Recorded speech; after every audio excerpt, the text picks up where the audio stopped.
In this video, I'm going to make all this ugly wiring disappear by passing it through the inside of the fender and out through this bulkhead connector. Alright, so this fender is held in by a bunch of 8mm screws along the top. There's two more on the inside of the door, and this little strip just kind of holds it. I've already removed the two on the inside, and the tricky thing is that there's some double-sided tape inside here, meeting the side skirt, and my painter advised heating it up and then trying to cut through it with some fishing line.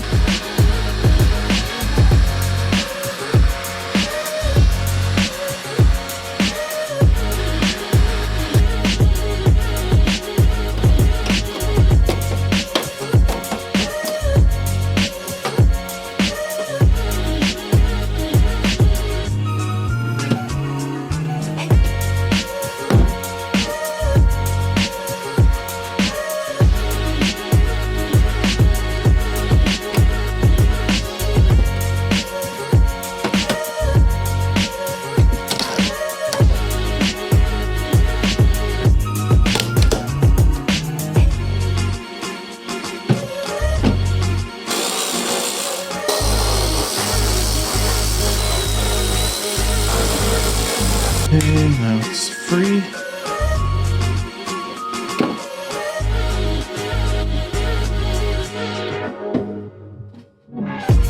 Alright, doesn't feel like it's free on the bottom, so I have to revisit down there. So, unscrew in the top. Okay, yeah. There's a screw through the bottom.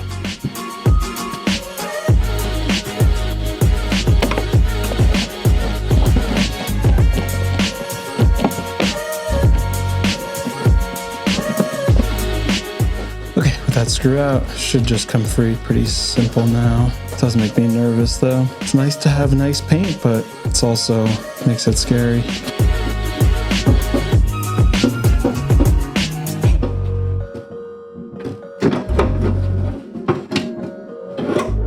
Okay.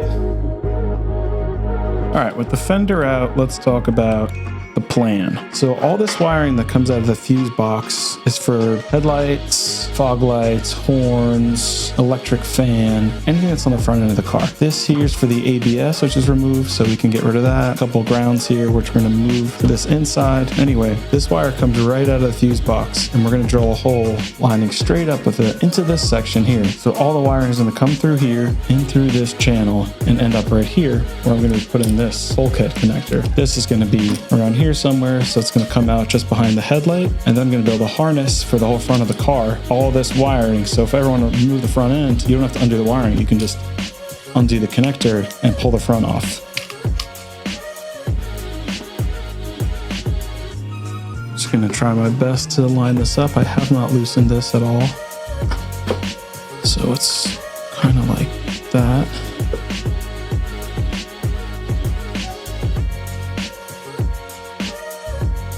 More or less.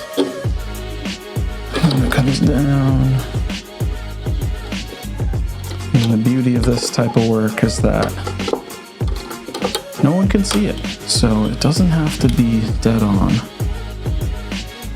So I'm just going to get a hole saw and open this up.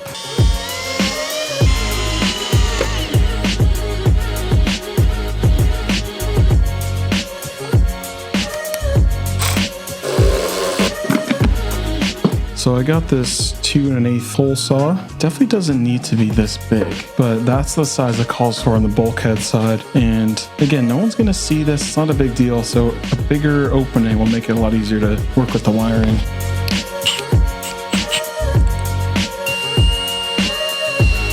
Okay, so this bit, not doing much. I'm gonna use a step bit for the first part, and then we'll put this back on.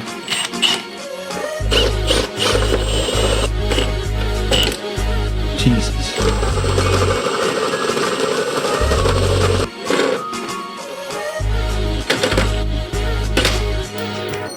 Well, there goes the bit. Okay, so hole saw really not working good. Gonna try a different approach here with the Dremel and this carbide little bit, and maybe just like cut it out. I don't know. All right, we got our hole here. Pretty rough, but I went around it with the finger sander and it's totally workable. And again, you can't see it, so it doesn't need to be good. But yeah, in hindsight, I would have drilled the hole maybe here and had it slightly off from the fuse box, so it doesn't really matter if it came at an angle. Like making it straight, I guess, sort of looks good if you look down in there, but this is super hard to drill out. So for the inside, I'm going to try a smaller hole, which should fit the wire. Again, the big one is so we can manipulate the wire, because we're going to ultimately take it out and try to feed it back through. So this gives us extra room to play with, and this one we just need about the size of the wire.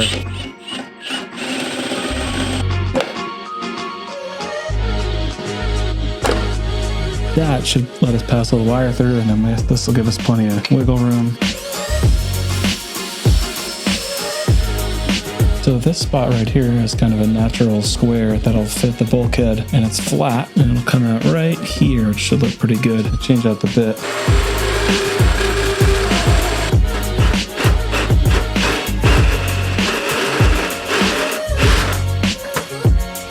Nice, okay, that came out super clean. So now just imagine this. That's sweet. I've just marked one of the corners using this template here, so pretty close. We're gonna screw it in now, and then, just get the rest of the corners like that.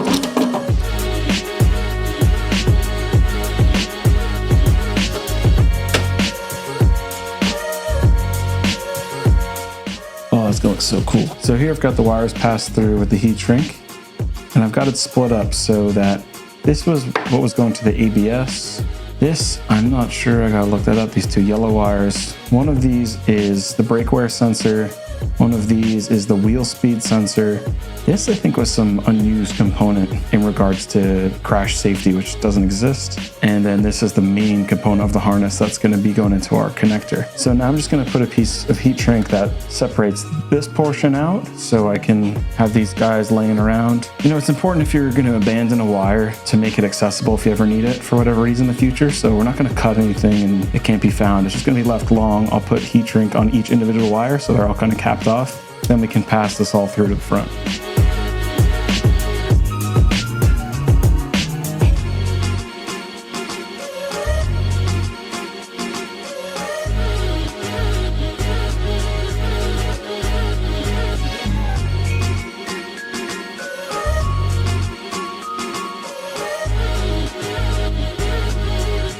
So all the wire now passed through and ready to go into the bulkhead. Again, this is the ABS stuff, which I'm gonna remove just by putting heat shrink on each individual wire and then tuck it up, I guess. This I have to now strip back and pin and get into the connector.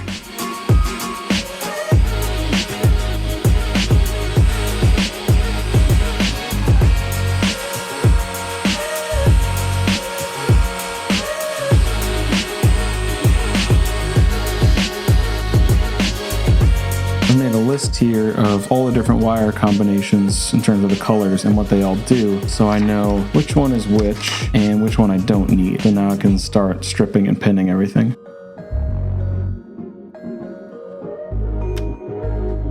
I added a new grounding point here by just welding in this bolt, and these two ground wires will be feeding my whole harness from the front end of the car, and they're going to ground onto the chassis like this. So there's going to be no visible ground anymore.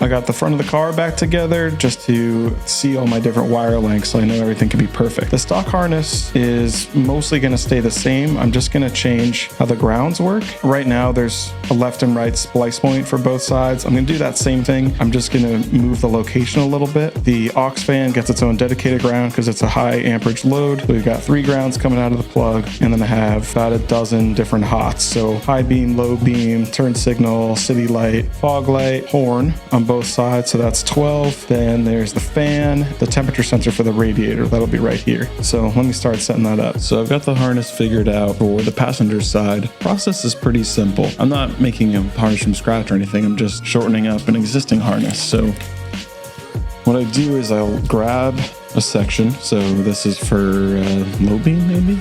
Yeah, this is the low beam.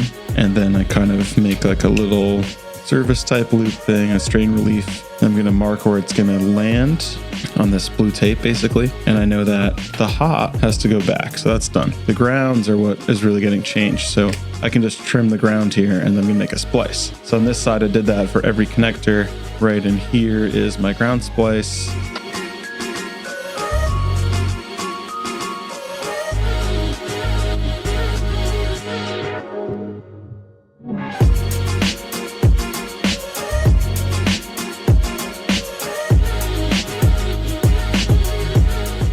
Pretty simple. I got high beam, low beam, city light, and they're all adjusted to length. This one is the turn signal, which goes down into here. You'll see this resistor here, which is part of my custom turn signal harness. In US cars, you have a dual filament bulb. So you turn the lights on and the turn signal lights up, and then you flip the blinker and it flashes. In a Euro turn signal, it's a single filament bulb. So what I've done is take the two feeds into one output with diodes and a load resistor. So the city light feature or running light feature is dimmed using this, and the blinker still works. Also got fog light here and the horns. So these ones are all a little bit longer because they get tucked underneath. So now I just got to do the same thing on this side. So this original ground splice is going to be replaced. So we can just lop all this off. All we really got to do is trim the ground. The hot we'll just leave as long as possible, and we'll adjust it when it comes time to do the pinning. And we're going to cut it right here. So now what I do to keep these wires together, these ones are actually kind of like sticky together, but I just do a little loop of Kapton tape every couple inches just to tie them up nice. And that way, when it comes time to do the heat shrink, it's easy to slide it over.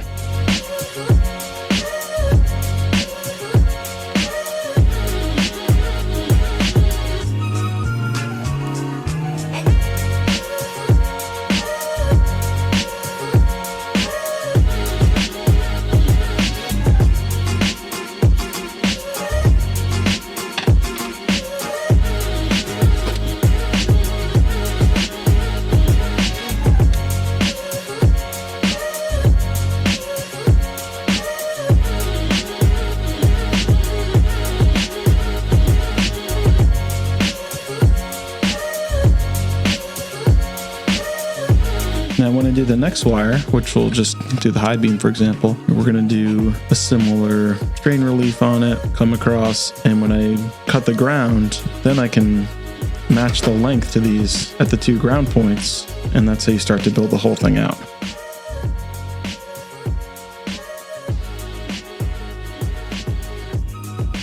Now the sleeving, so we need it to be approximately this long.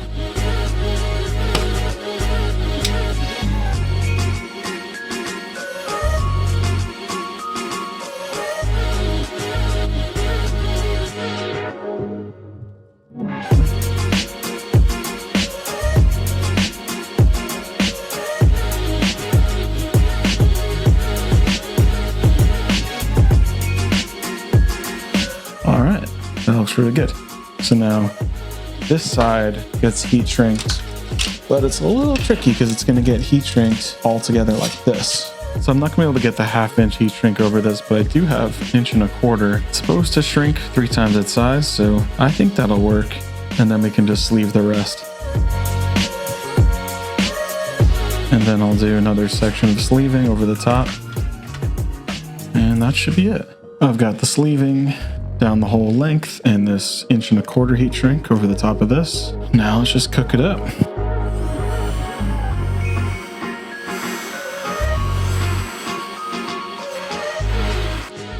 This kind of goes like this. Cool. And now this just has to plug into here. So the final bit here is that there is a boot to go on top of the connector. This connector look like this. And I'll put this like so.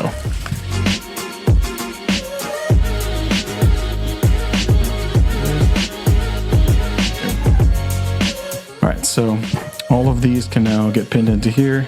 Boot can go on, heat this up. That's the harness completed.